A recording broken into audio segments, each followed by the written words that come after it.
তুমি বলে দাও আমি কাকে প্রণাম করব? এদিকে যদি ভগবানকে প্রণাম করি পিতা মাতাকে অপমান করা হবে, আর ওদিকে যদি পিতা মাতাকে প্রণাম করি তাহলে ভগবানকে অপমান করা হবে। ঠাকুর তুমি বলে দাও এখন আমি কারে প্রণাম করব? আবার চিৎকার করে উঠলেন ভগবান, অক্কুরকে বুঝিয়ে দিলেন, অক্কুর অক্কুর শুনে নাও, অক্কুর পিতা স্বর্গ পিতা ধর্ম, পিতা ধর্ম পিতা হি পরমং তপ, পরমান তপ, পিতরি পিতিমা পন্নে পন্নে পিয়ন্তে সর্বদেবতা, সর্ব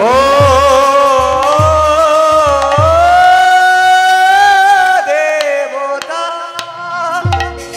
অক্কুর পিতা স্বর্গ পিতা ধর্ম পিতা হি পরমং তপ, পিতরি পিতিমা পন্নে, পি অন্তে, অন্তে মানে শেষে, পি মানে পিতা মাতা, অন্তে মানে শেষে সর্বদেবতা।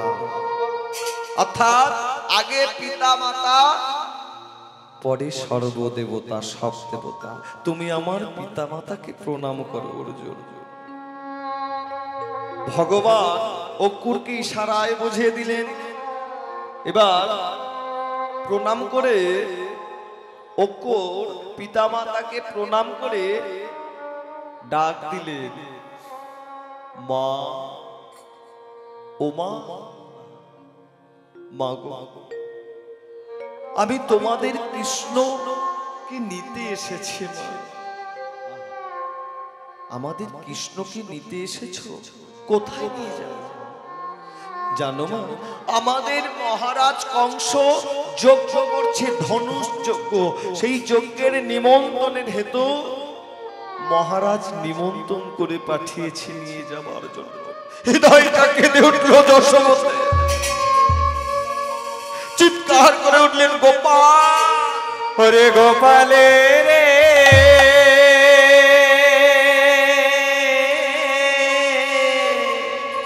গোপাল, সারা দে গোপাল, সারা দে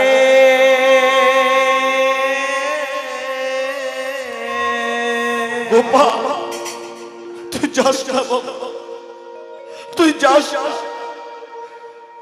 যে মহারাজ কংস তোকে হত্যা করবার জন্য কত পুতনা রাক্ষস দৈত্য দানব পাঠিয়েছে, সে তোকে নিমন্ত্রণ করে বলে পাঠিয়েছে আমার মনটা যে কুগাইছে, তুই যাস না বাবা। হরে গোপাল,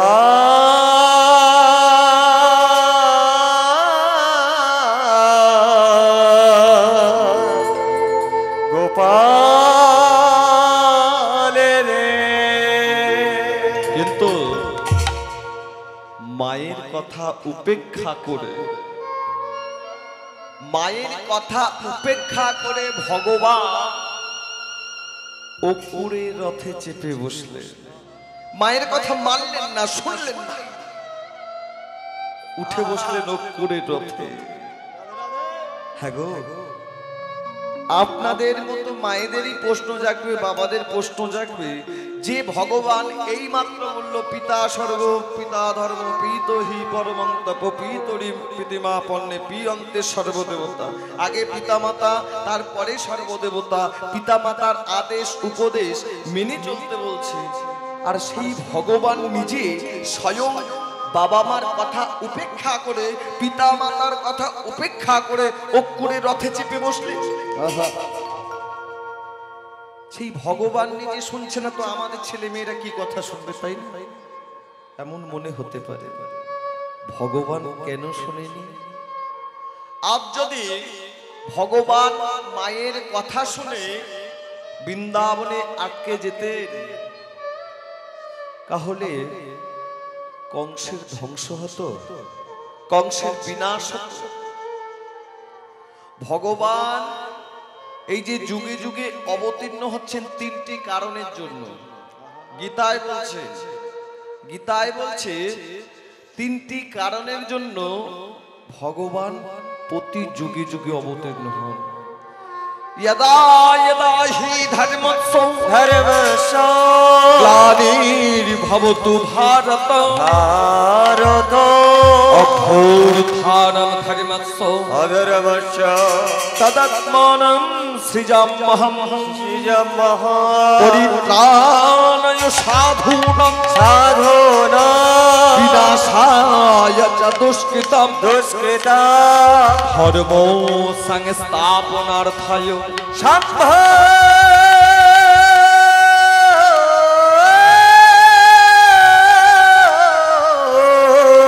संभवामि जुगे जुगे संभवामि जुगे जुगे संभवामि जुगे जुगे संभवामि जुगे जुगे जुगे जुगे संभवामि जुगे जुगे संभवामि जुगे जुगे संभवामि जुगे जुगे संभवामि जुगे जुगे संभवामि जुगे जुगे संभवामि जुगे जुगे संभवामि जुगे जुगे संभवामि जुगे जुगे संभवामि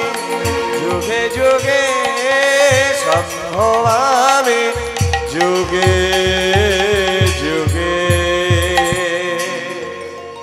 আজকে তিনটে কারণের জন্য প্রতি যুগে যুগে ভগবান অবতীর্ণ হন। গীতায় কি বললেন?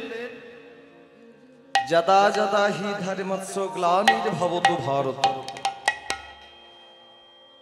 যেখান যেখান ধর্মের গ্লানি হবে, ধর্মর পরাজয় হবে, তখন ভগবানের অবতীর্ণ হতে হবে।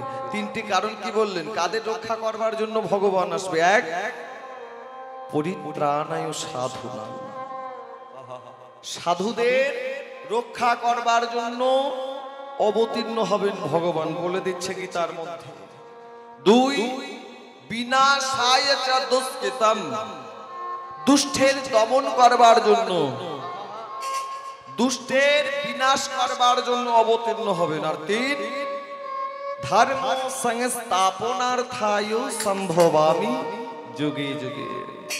এবং যখন ধর্মের হানাহানি হবে, ধর্মকে প্রতিস্থাপন করবার জন্য পুনরায় অবতীর্ণ হবে ভগবান। আজকের যদি মায়ের কথা শুনে রয়ে যায় বৃন্দাবনে, দুষ্টের দমন হবে? হবে না। তাই জগৎ কল্যাণের জন্য, জগৎকে কল্যাণ করবার জন্য স্বয়ং ভগবান মাতৃ আদেশ উপেক্ষা করে অক্ষরে রথে চেপে বৃন্দাবন ছেড়ে মথুরার দিকে চলে যাচ্ছে। আর গোপালকে চলে যেতে দেখে মা যশোমতী শঙ্খধ্বনি করছে আর বলছে, গোপাল রে গোপাল রে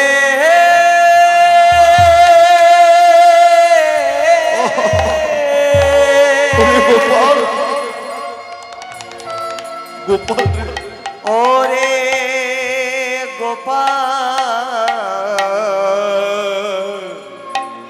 ওরে গোপাল গোপাল সারা দে, গোপাল সারা দে, ওরে গোপাল রে সারা দে, গোপাল সারা দে, ওরে গোপাল রে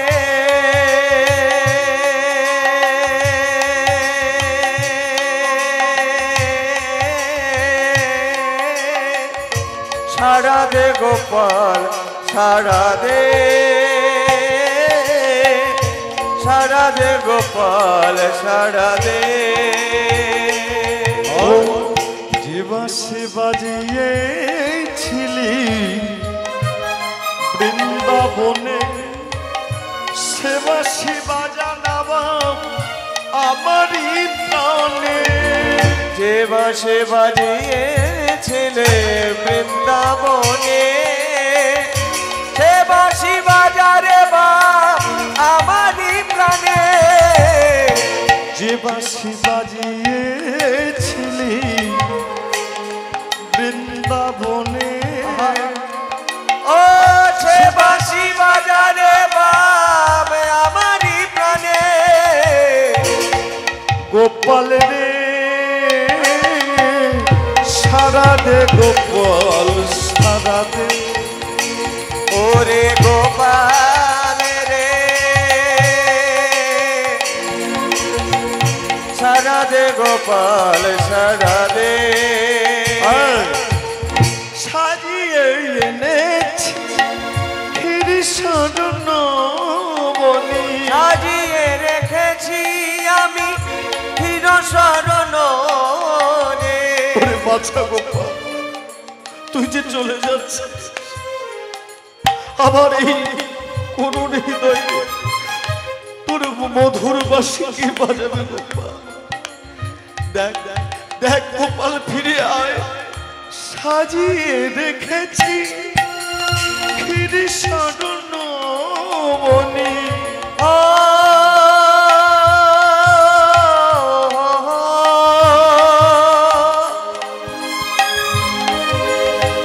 ওরে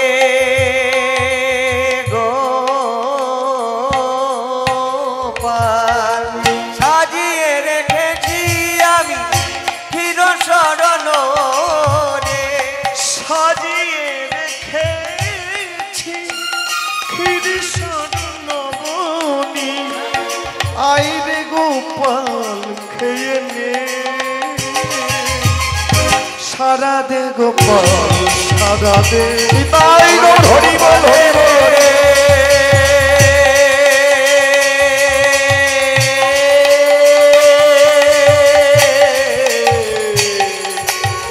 সারা রে গোপাল সারা রে, ও গোপাল রে সারা দে গোপাল সারা দে, সারা রে সারা দে সারা দে। মা যশোবতী গোপালকে হারিয়ে গোপাল গোপাল বলে কাঁদছে, আর ওদিকে রথ নিয়ে ও কর্মণি চলে যাচ্ছেন কৃষ্ণকে নিয়ে দ্বারকা। আর ভগবানকে চলে যেতে লক্ষ্য করে দর্শন করে ললিতা ছুটতে ছুটতে ছুটতে ছুটতে চলেছে প্রাণ বিনোদিনী রাধারানীর কাছে। রাধে রাধে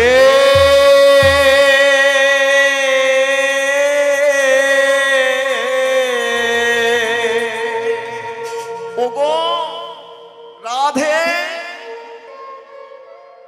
ছুটতে ছুটতে বিনোদিনী রাধারানীর কাছে এসে বলছে, রাধে এই রে, তুই কার জন্য মালা গাচ্ছিস? তুই কার জন্য মালা গাচ্ছিস? তুই যার জন্য মালা গাচ্ছিস সেই মালা পরার গলা বৃন্দাবন ছেড়ে মথুরায় চলে যাচ্ছে। রাধে ওগো রাধে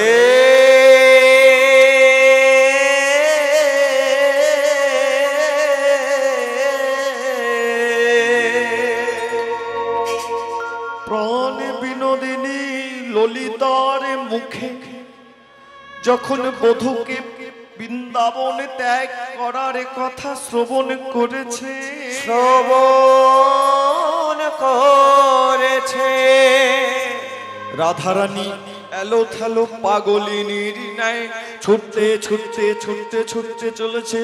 ওগো প্রাণ বধূ হে, ওগো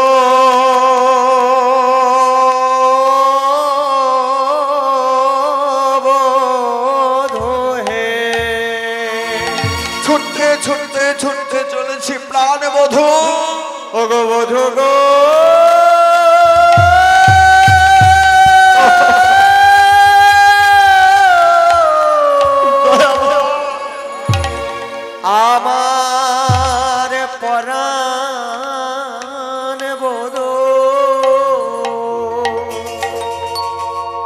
বিনোদিনী ছুটতে ছুটতে এসে বধূর রথের চাকাটি জড়িয়ে ধরে কেঁদে উঠল, বধূ আমাকে ছেড়ে তুমি কোথায় চলে যাচ্ছ? বধূ আমাকে রেখে তুমি কোথায় যাচ্ছ? বধূ রাধে, আমি যাচ্ছি মথুরায় মহারাজ কংসের ধনুষ যজ্ঞে। তবে চিন্তা করো না, আজ যাব কাল ফিরে আসবো। প্রাণে বিনোদিনী রাধারানী বধূ মুখে যখন মথুরার কংসের কথা শ্রবণ করেছে, শ্রবণ করেছে, থাকতে পারবো না। বধূ বধূ, আমি শুনেছি মহারাজ কংস নাকি অতি অত্যাচারী, অতি অত্যাচারী। আমি শুনেছি মহারাজ কংস নাকি অতি দুরাচারী, অতি দুরাচারী।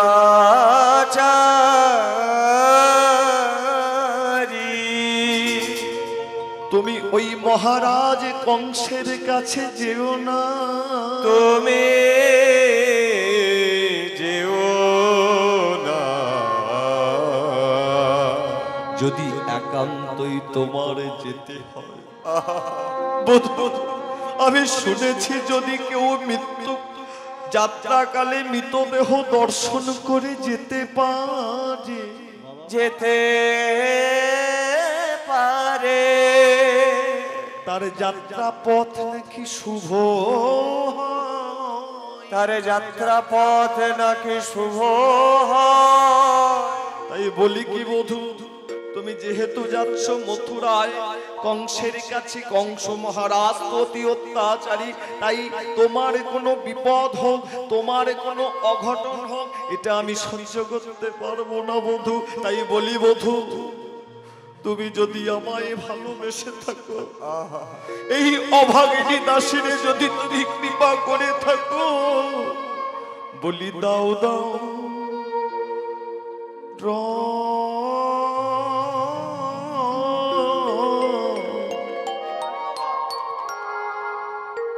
রথ একবারে চালায় দাও গো, বলি দাও দাও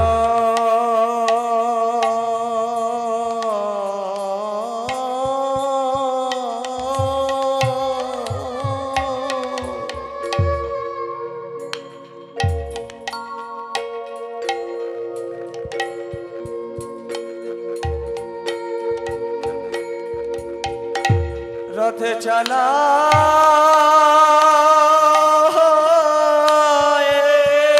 বৃন্দাব,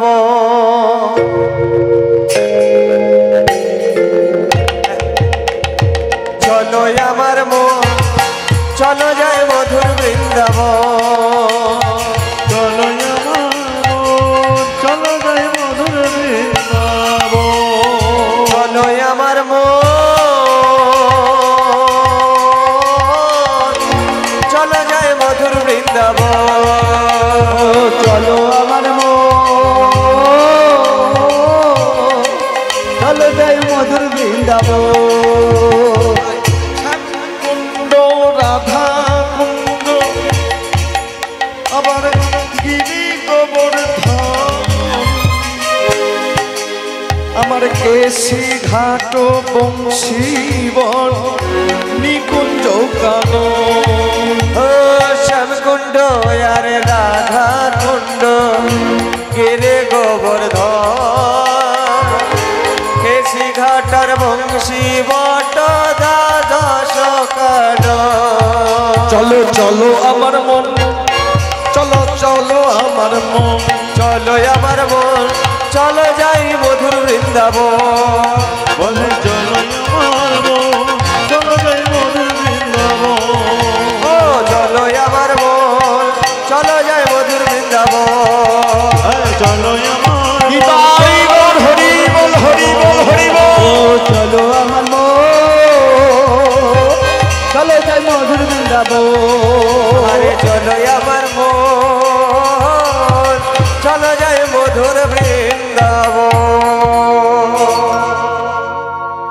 মাধুর্যমণ্ডিত শ্রী ধাম বৃন্দাবন। বর্তমান বৃন্দাবনের অবস্থা কেমন? যশোমতী মা কৃষ্ণ বলরামকে সিংহাসন পরি বসিয়ে ছানা মাখন দুহার বদনে দিয়ে সুখে বাক্যা আলাপন করছে। এটা গেল মাধুর্যমণ্ডিত বৃন্দাবনের এমন অবস্থা। কিন্তু ওদিকে মথুরার মহারাজ কংস, অতি অত্যাচারী মহারাজ, দুরাচারী মহারাজ কংস চিন্তা করছে কৃষ্ণকে হত্যা করব কিভাবে। কারণ নিয়তি যে বলে গেছে তোমাকে বধিবেশ যে গোকুলে বাড়িছে সে। নিয়তি তো জানান দিয়েছে কংসকে সে গোকুলে বড় হচ্ছে, তাকে হত্যা করব কিভাবে। নানা ভাবে ছলে বলে কৌশলে কত খেচর ভুজা দৈত্য দানব পাঠিয়েছে, তাকে হত্যা করতে পারিনি। মহারাজ কংস মনে মনে ফন্দি এঁটেছেন, চিন্তা করেছেন যদি একবার কৃষ্ণকে মথুরায় নিয়ে আসতে পারি, নিজের হাতে তাকে হত্যা করে আমার মনের বাসনা আমি পূর্ণ করব। কিন্তু ভগবান, কিন্তু কৃষ্ণ, ভগবান কৃষ্ণ মথুরায় আসবে কেন? আমি বললে তো আর সে আসবে না। ডাক দিলে আমার রাজ্যে একজন কৃষ্ণ ভক্ত আছে, যদি তাকে দিয়ে বলে পাঠায় কৃষ্ণ তার কথা ফিরাতে পারবে না। সে কে? সে হলো অক্কুর মুনি। অক্কুরকে ডাক দিলেন মহারাজ কংস, ডাক দিলেন অক্কুরকে। অক্কুর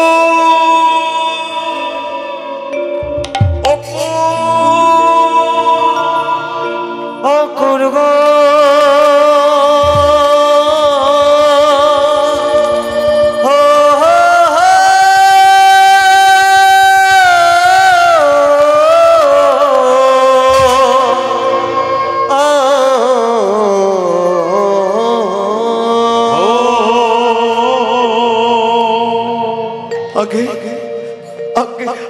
আজ্ঞা করুন মহারাজ, আজ্ঞা করুন।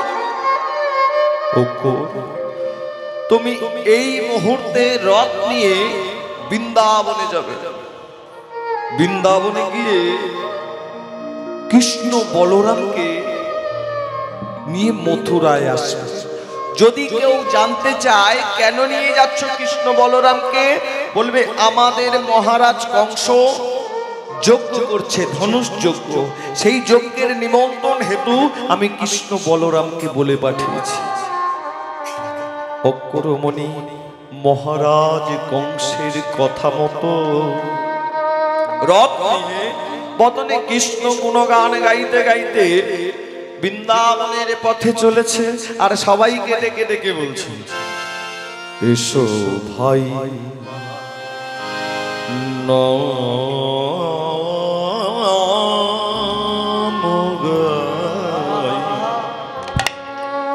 কৃষ্ণ নাম মধুর নাম।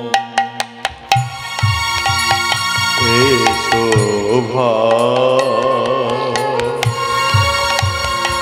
না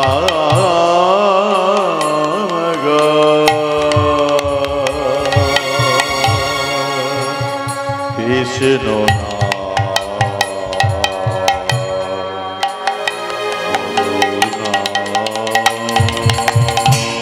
এসো ভাই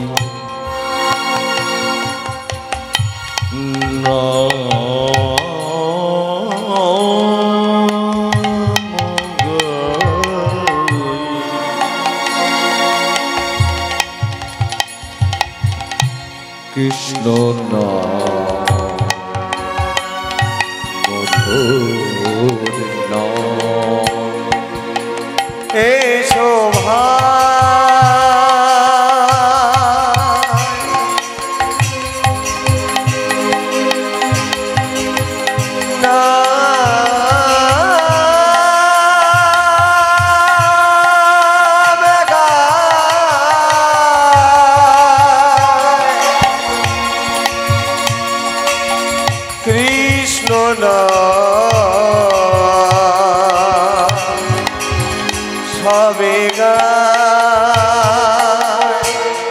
দূরে যাবে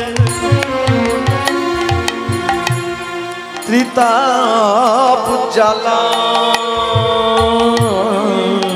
দূরে যাবে যাবে জানা পড় পড়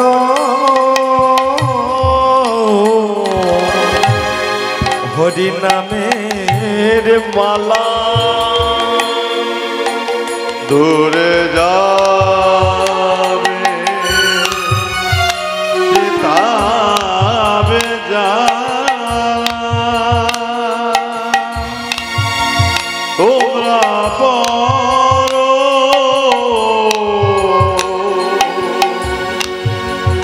নামের এসো সবে বাহু তুলে কৃষ্ণ নাম এসো কৃষ্ণ মধুর এসো ভাই না হরি বল হরি বল হরি বল হরি না এসো হরি কৃষ্ণ হরি মধুর কৃষ্ণ মধুর কৃষ্ণ কৃষ্ণ গুণগান গাইতে গাইতে গাইতে গাইতে বৃন্দাবনের রাজপথে নন্দরাজ ভবনের সম্মুখে এসে অক্কুর যখন দাঁড়িয়েছে চিৎকার করে উঠলেন অক্কুরমণি, জয় হোক মহারাজ নন্দের, জয় হোক, জয় হোক মহারাজ নন্দের, জয় হোক। যখন জয় দিয়ে অন্তঃপুরে প্রবেশ করেছে, অন্তঃপুরে গিয়ে দেখছে পিতা নন্দ, মাতা যশোমতী, কৃষ্ণ, বলরাম সবাই একই সিংহাসনে বসে রয়েছে। অক্কুর পড়লেন মহাবিপদে, এ কি করব? পিতা নন্দ, মাতা যশোমতী, কৃষ্ণ, বলরাম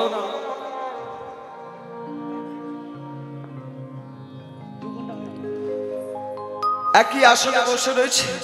চিন্তায় পড়লেন, ডাক দিলেন, ভগবানের অন্তরে জানান দিলেন, হে কৃষ্ণ, হে কৃষ্ণ করুণা সিন্ধু, করুণা সিন্ধু দীন বন্ধু জগৎপতি, জগৎপথে গোপেশ গোপিকা কান্ত, গোপিকা রাধাকান্ত নমস্তুতে, রাধাকান্ত